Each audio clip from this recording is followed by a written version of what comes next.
Howdy, howdy. Welcome on in to the free show before the pre-show. No. Try that. Take two. Back. Take two. In 3, 2. Howdy, howdy. Welcome on into the pre-show before the free show. There you go. It's a Monday. Only takes 2. If you give us 2 chances at anything, chances are we will get it mostly right. Maybe 50% of the time. Hello, everybody. Welcome into the pre-show before the free show. I'm Greg. That is Ashley. It's time for a weekend around.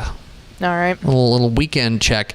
You went weddinging, right? I did. Yeah, we had Mallory and I had a wedding to go to out in Tyler, and it was an absolute blast. Had a really, really, really good time.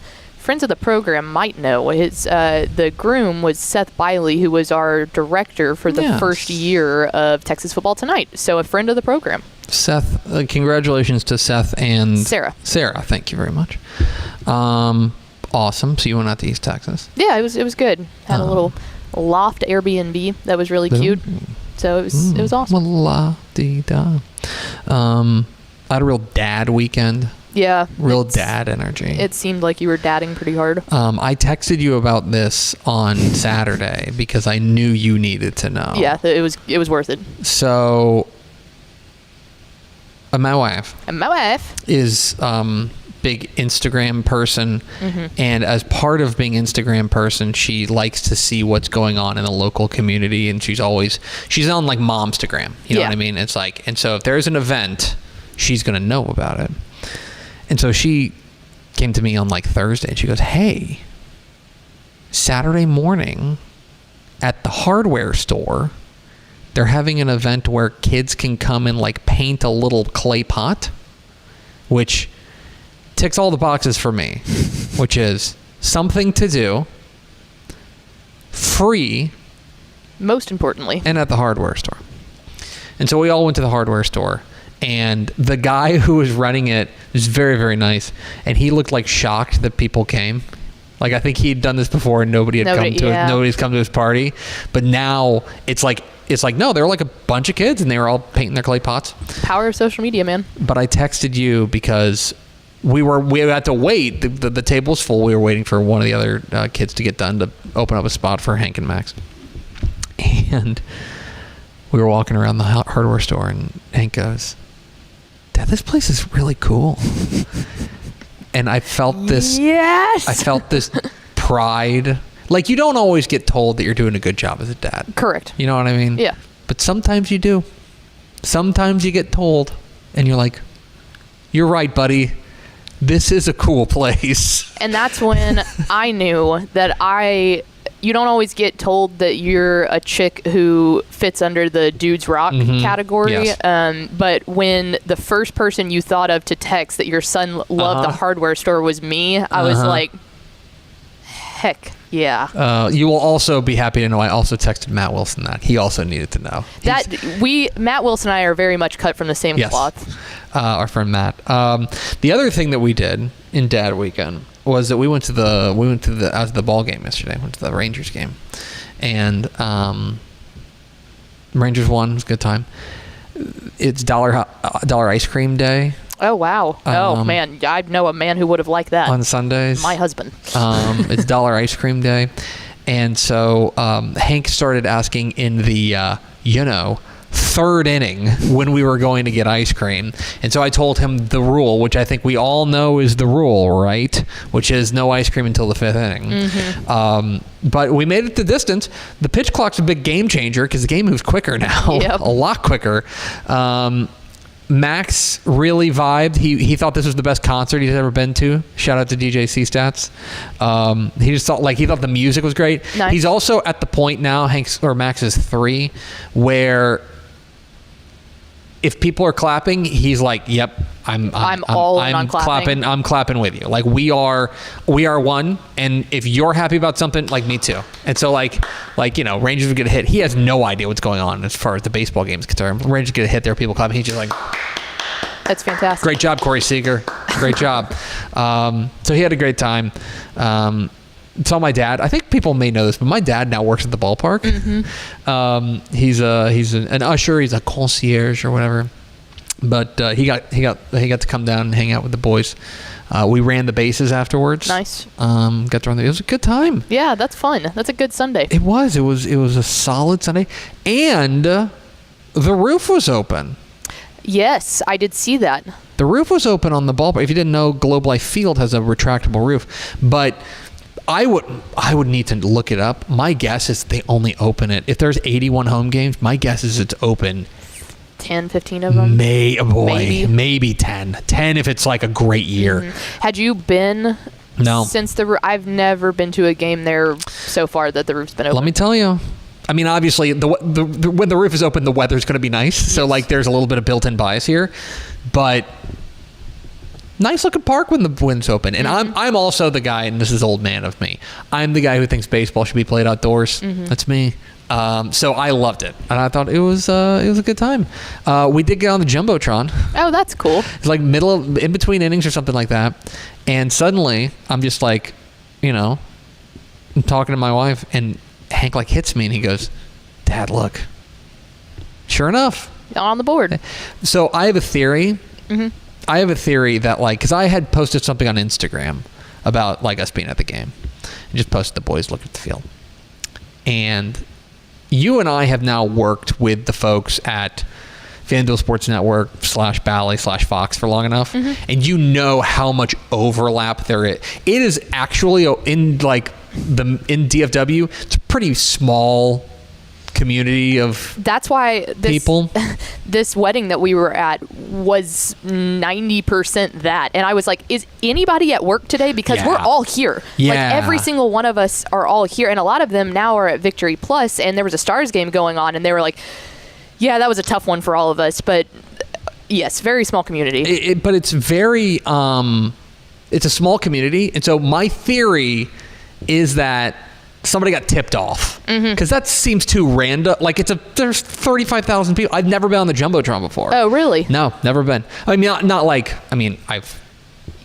not while working. You know what I mean? Like, as a fan, I've never been on there. And now Hank is 6, and he just thinks, like, he's been to like 4 baseball games in his entire life. He's like, and they're all like 25% of the time I get on the Jumbotron. Well, and I can tell you this from a person that has worked in that environment from, like, the event side of it for many, many, many, many, many years. Yeah, when you see someone, you tell the camera guy, hey, fifth row, section 14 or whatever. Yeah. Mallory and I end up on it often because we know the camera guys. That's exactly because we've emceed with all the camera guys, and they're all the same at Cowboys and the AAC and all of that. So it's like when they see you, they put you on the video board. Positive it's Billy or Rich or Simon or one of those dudes from FanDuel that's like working the ring. I'm positive that's what happened. Yeah. Anyway, but it was a fun time. Fun time at the old ball game. That's awesome. Yesterday. I'm glad the boys had fun. That's our weekend check. Hit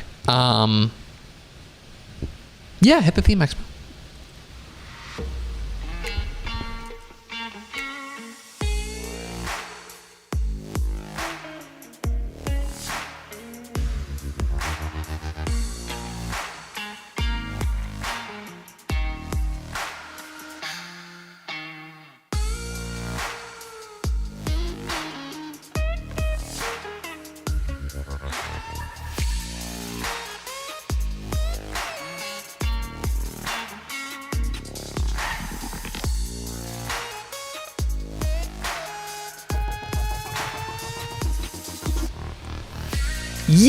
Yes, y'all.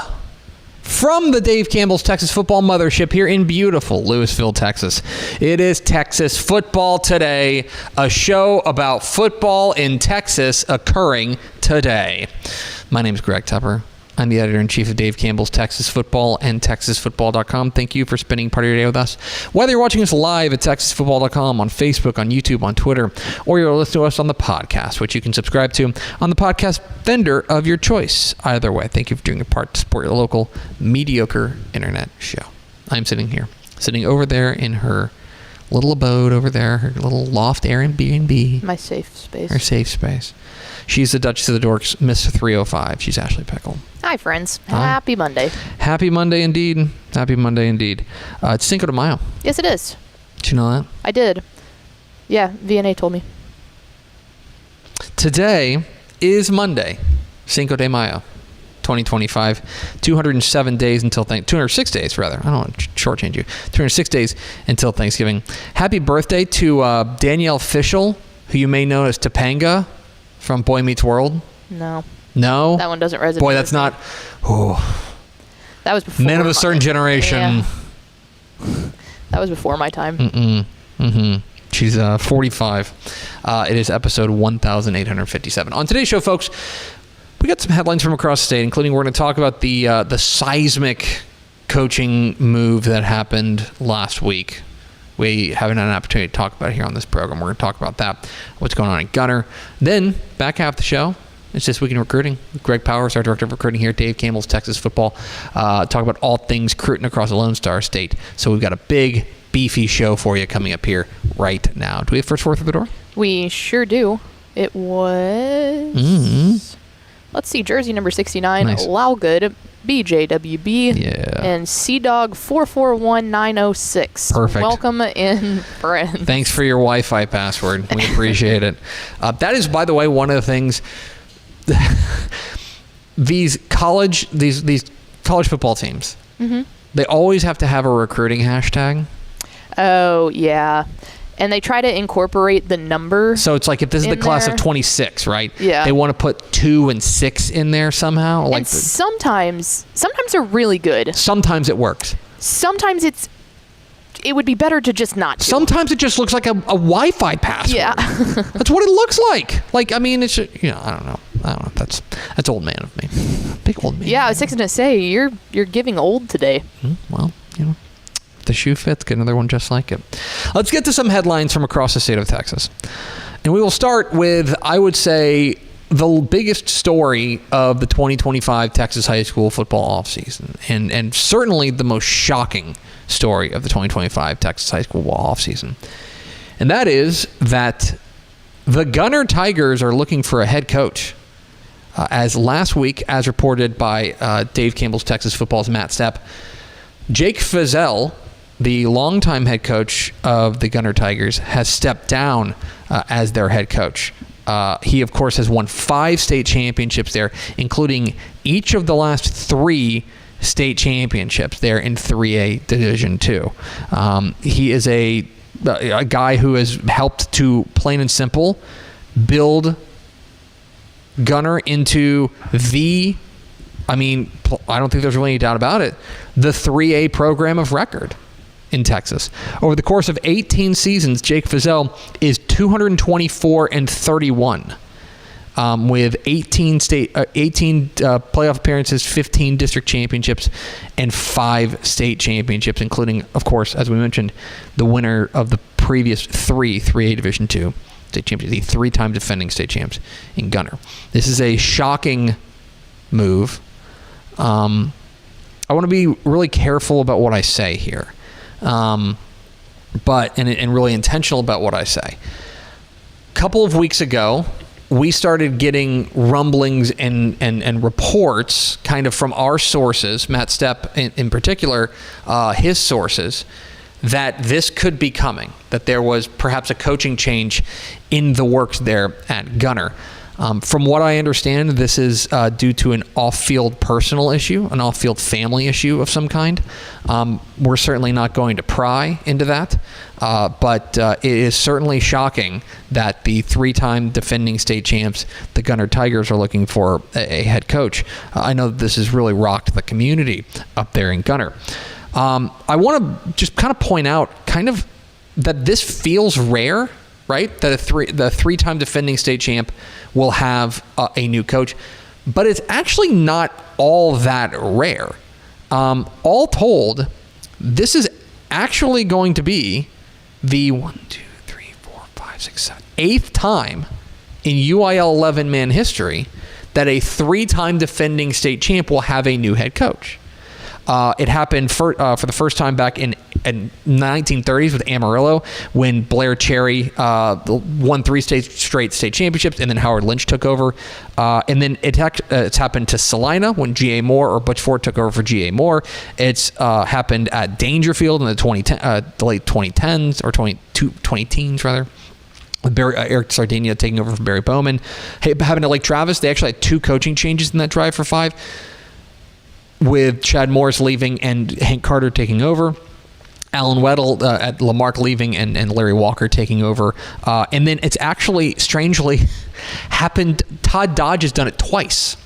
He did it at South Lake Carroll in 2004, 2006, went to take over at North Texas, and Al Wasson came over. And then, of course, he went three-peated at Austin Westlake, retired briefly, and at that point, Tony Salazar took over. Of note here, of the 7 times that this has happened in UIL 11-man Texas high school football history, only 1 time has the team won a 4th state championship, and that was when Hank Carter took over for Chad Morris at Lake Travis. Only one other team besides that made the title game. That was Lamarck under Larry Walker in his first year there, taking over for Alan Weddle. I think this... Let me speculate here about what they're going to do. I think it's May 5th. Actually, I know it's May 5th. Can't confirm. I have a hard time believing they're going to go out there and try to do a coaching search. It's so late in the game. It's so late in the offseason that my guess, this is a guess, is that they're going to promote from within. Now, will that be an interim status or will that be a full-time? I don't know, but that's my guess.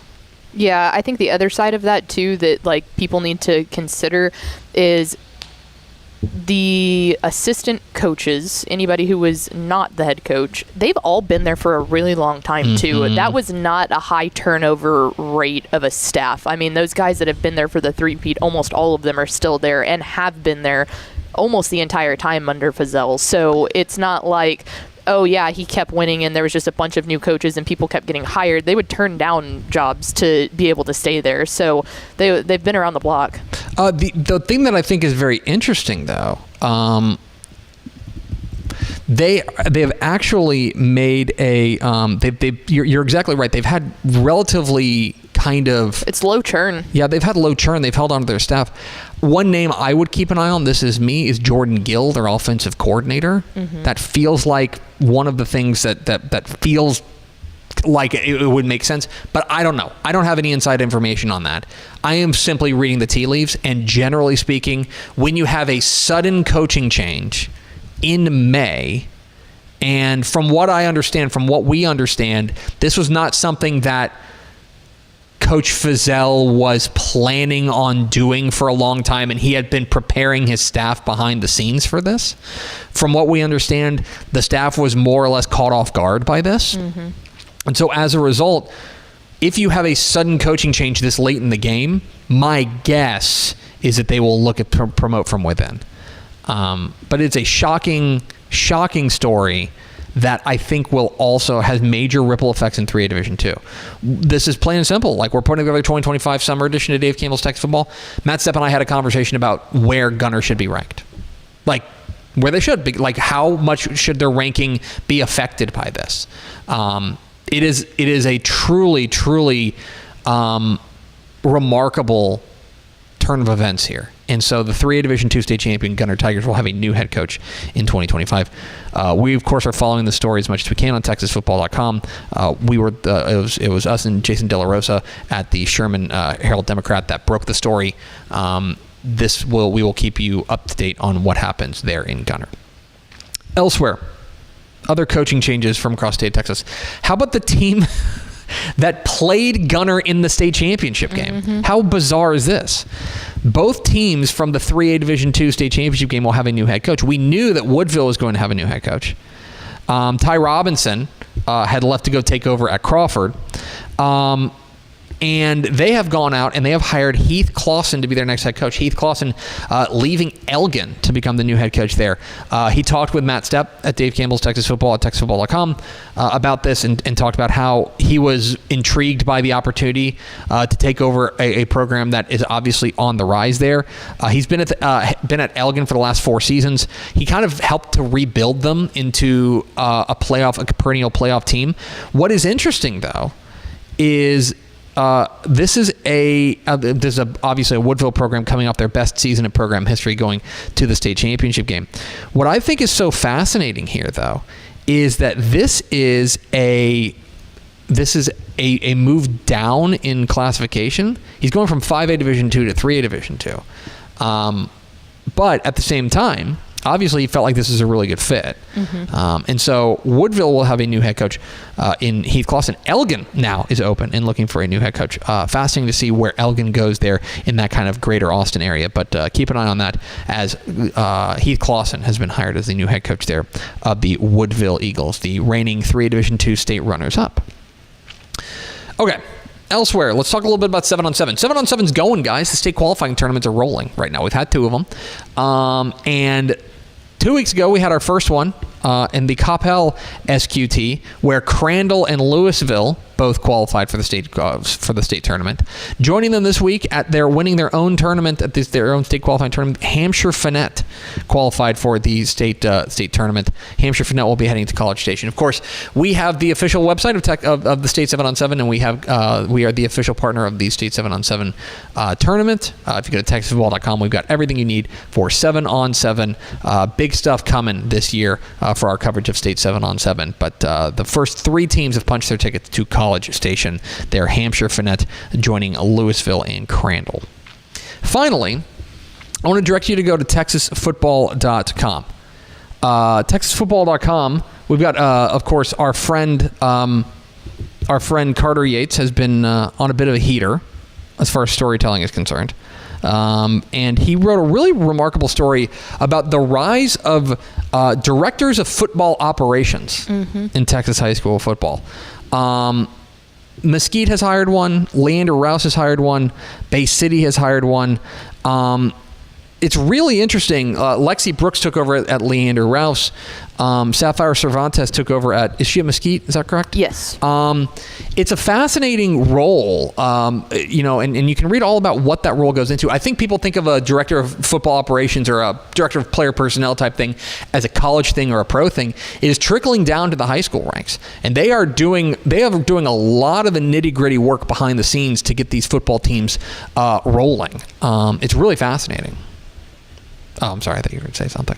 Oh, yes. I'm sorry. No, I was trying to look at something else. No, it really is. We talked a lot about it on WTF, and it's funny because a DFO position has been around for a long time, and a lot of them have been males, but to watch it trickle down and be an avenue for women to be able to get into the sport and really on the team in a different way it's been so cool. So it's been really admirable to watch everybody that's going into that path, and I hope to see a lot more people start to do that. Well, and it's also, I mean, to say to say it plainly, the other thing that I think is remarkable about this, and I think one of the reasons you guys talked about it on Women Talking Football, is that this has been a role that I think is a real opportunity for women, ball-knowing women, to make their way into the Texas high school football world, right?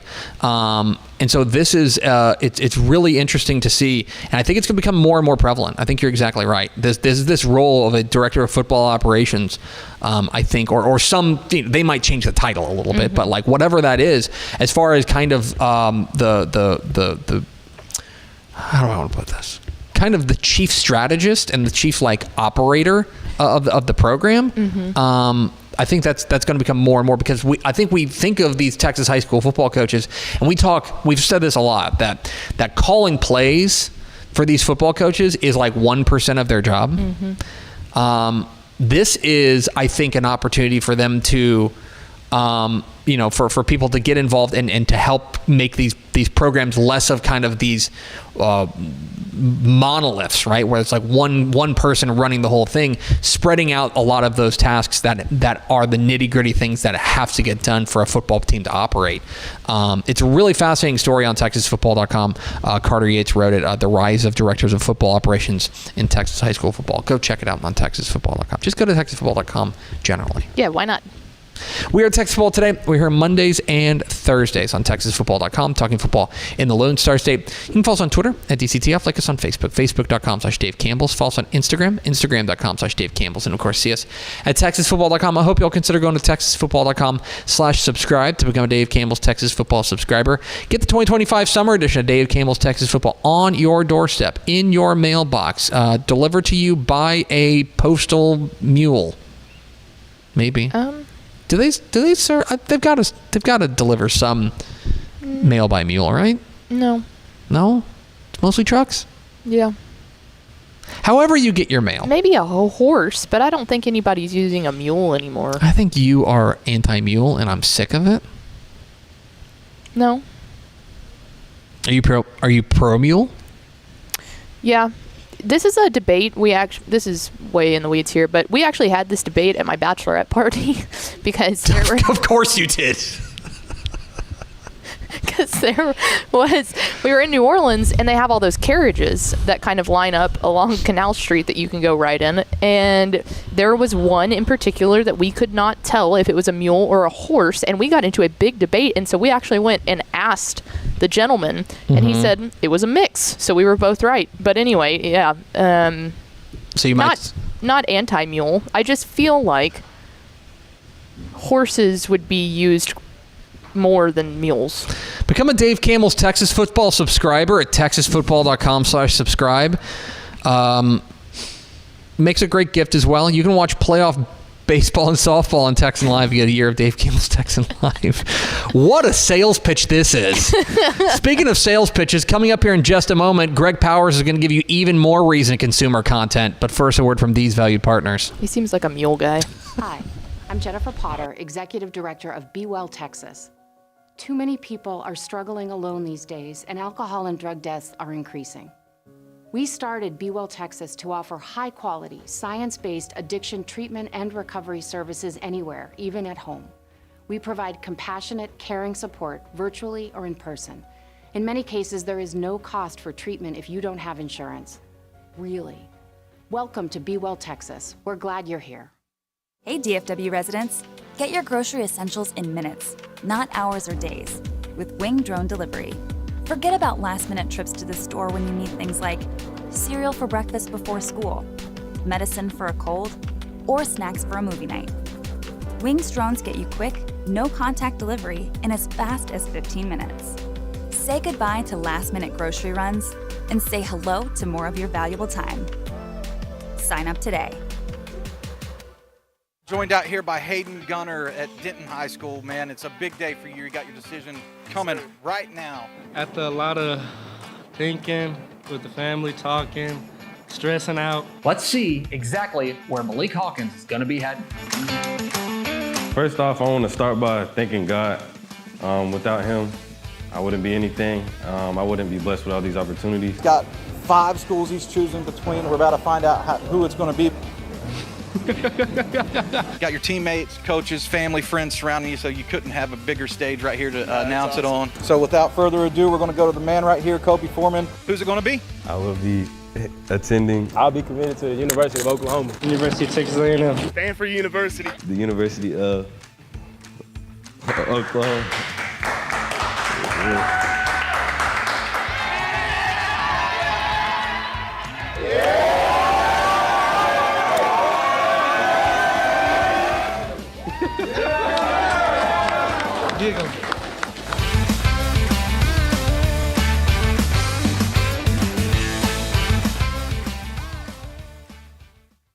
Every legend starts with a vision. For Dave Campbell, that vision was clear.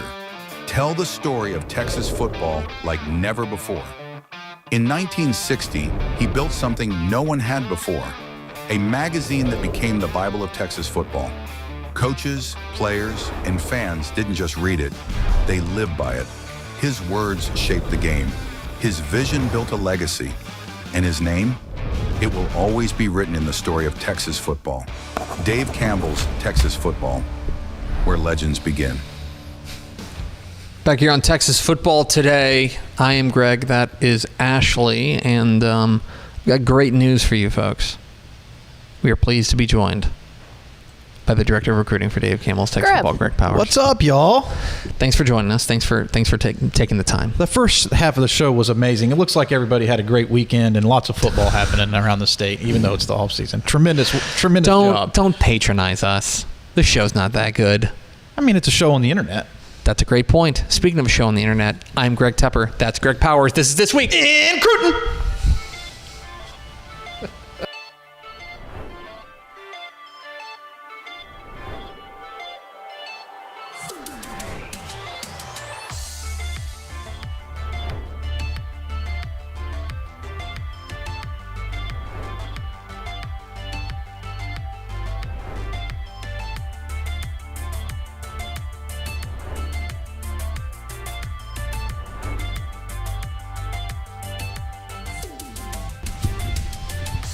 It's This Week in Recruiting with Greg Powers, our director of recruiting here at Dave Campbell's Texas Football. Follow him on Twitter at GPowersScouts. He has fine work at TexasFootball.com/recruiting. And, of course, this is brought to you by our good chicken friends at Chicken Express. Chicken Express. I had it delivered to the office on Friday. No, that's solid. 100% true. I was, and okay. I'm so mad right now. I wasn't here on Friday now. I had it delivered from I was feeling, you know what? Got that yellow box craving. You know what I mean? I do, actually. And what happened was, okay, do not hold this against me, but it was also like raining pretty bad. And I was like, I'll pay for delivery. There you go. So I don't have to get out in the rain. That's a 1%er type Let thing. me give a pitch right now. I want to work on this for us, Pickle. You want to see if those headphones work? Sure. Let's see. We'll find out here. Can you hear me? Oh, I can hear you, Greg. Fabulous. Now I know you Okay, can now I'm hear locked me. in on the plan. So what's your proposal? We have an editorial meeting after this show. We usually don't have time for lunch. You're absolutely right. I mean, everybody at the table had a yellow box in front of them. Just think about the joy that everybody would have You talk on about Monday. improving staff morale. Yeah, that's a No great doubt. point. Like if because we have our all staff meeting at our editorial meeting at 1:45. Yeah. It's like you got to hold off. Like you got that's late lunch, but at the same time, if you know that yellow box is going to be sitting there in front of you, I'd be willing to wait. For sure. Some things are worth waiting for. It's This Week in Recruiting with Greg Powers, our director of recruiting. Let's start with our prospect on the rise. Our prospect on the rise is Georgetown 2026 offensive lineman Caden Scherer. Is that what we're going with? We're going with. Okay. Who this week, really over the past week and a half, has blown up in a huge way. He's picked up offers from TCU, from Baylor, from Stanford, from Arizona. The secret is out about this young man, and big-time Power 4 programs are taking notice. We've been talking about Georgetown for a while. Mm-hmm. A lot of the time, our conversation has centered around Jet Walker, Xavier Warren, the guys who get the rock, right? Mm-hmm. We should be talking about Caden more because this dude is a road grader up front. And I think in this class, he's one of the top-rated offensive linemen in the class. He made our top 10 offensive tackles list already. He may need to rise up that list a little bit based on just his raw upside and potential, right? And I use the word raw because I see what he might change into in a college strength and conditioning program. But you're watching this tape right now, and he is mauling dudes. Look at this. Yeah. He just flattened some poor defensive lineman right there. And he's playing, by the way, for a prolific offense. He is playing left tackle as a junior and more than holding his own, dominating out there at the point of attack. This is a young man that I think is it's. I'll just say this: TCU, Baylor, Stanford, Arizona. They are merely early adopters. They are not. They are not the last. I have a feeling that the more people this tape gets in front of people, the more he's going to blow up on the recruiting circuit. Yeah, and I bet his coaches and people and his opponents, his opposing, I bet they're saying it's about time. Yeah. What were you guys waiting on? Yeah, I think maybe the ends from the district, from their district, might have something to say about this young man. As Caden Scherer, the offensive lineman from Georgetown, is our prospect on the rise. Our commit of the week. Going to Kaufman to talk about their 2026 wide receiver Aljor Miles II. Yep, you lit up when you got an opportunity to talk about this young man. The newest Dave Campbell's Texas Football 4-star has committed to SMU, and this is a really nice win for the Ponies. No doubt about it. And if you are not paying attention, if you're a college football fan and you're not paying attention to what SMU is doing in recruiting right now in this moment nationally, then you need to pay more attention because SMU is flat out killing it. They're recruiting at a different level than they've ever recruited before. And just to lay out some names, we'll get to Miles here in a second, but to lay out some of these names that have committed to SMU in recent memory or recent weeks, you had Markel Ford. He was a one-time Texas A&M commit. Highest rated defensive commitment ever for SMU. Yeah, ever that we've ever rated. You have Aljor Miles II, who picked SMU over Oklahoma, Texas A&M, USC. These are recruiting battles. Braylon Edwards, one of the most heavily recruited players in the state and the number 2 cornerback in DCTF's cornerback rankings. SMU is flat out killing the game right now. And, credit to Rhett Lashley and his staff. They had a tremendous season on the field, so the product that they put out there backed up all the great things that we've said over the last couple of years about their recruiting classes. And the proof is in the pudding. And right now, the product that they put out there has enticed more top recruits to want to come to the Hilltop. Well done, SMU. Well, and Aljur Miles, to make sure we put a fine point on this young man is, I thought he really burst onto the scene. He's a 2026 guy. I thought he really burst on the scene in 2023 as a sophomore. That was really when we first started taking notice. He had a big season that year. But he's a guy who looks the part. 6'3"-ish, 200 pounds. He looks like a number 1 receiver, plain and simple. Yeah, he's a big-bodied receiver who has really good athleticism. He's a new 4-star because we released our top 10 wide receiver rankings last week, and he was the number 10 wide receiver, so he jumped over some of the other 4-stars, so that made him an instant 4-star. So that's why he's the number 10. If you're the number 10 wide receiver in Texas, you can play.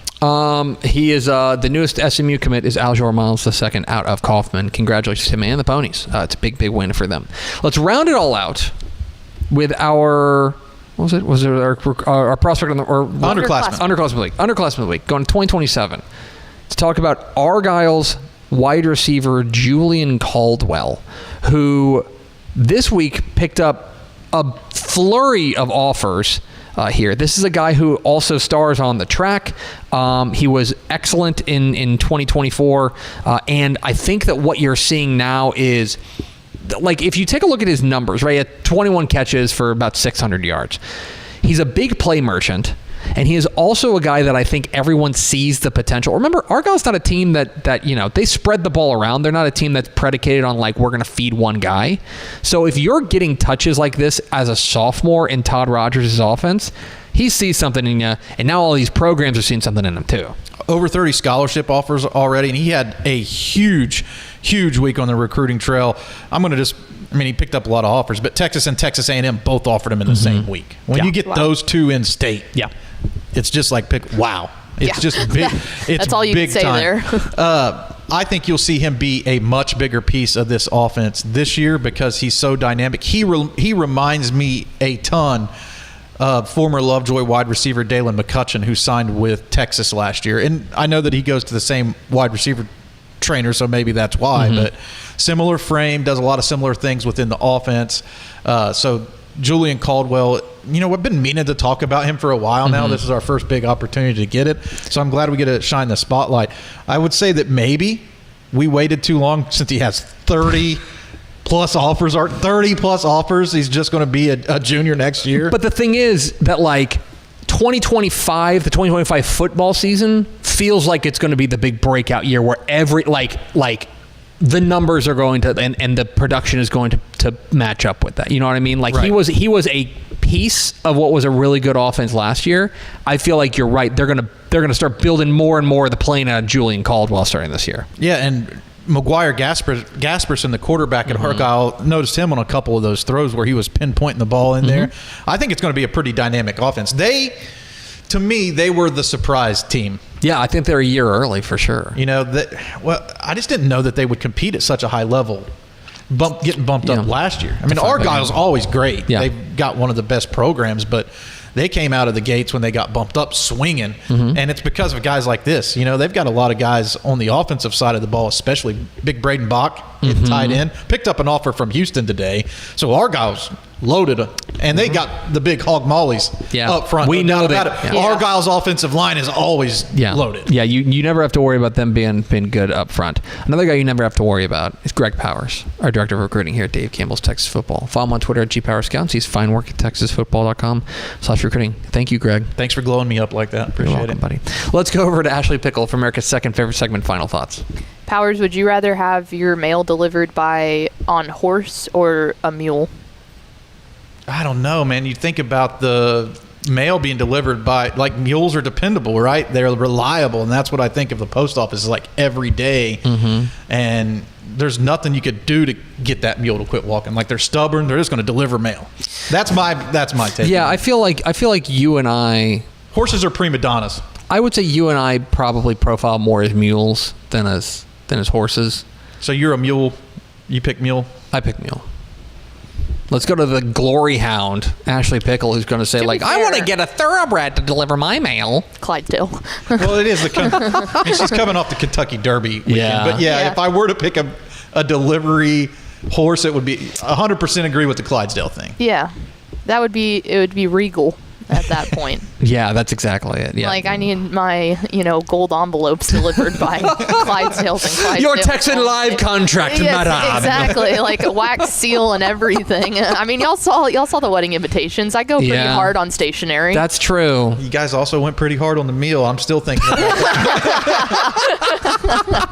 It's another segment of This Week in Barbecue. Yeah.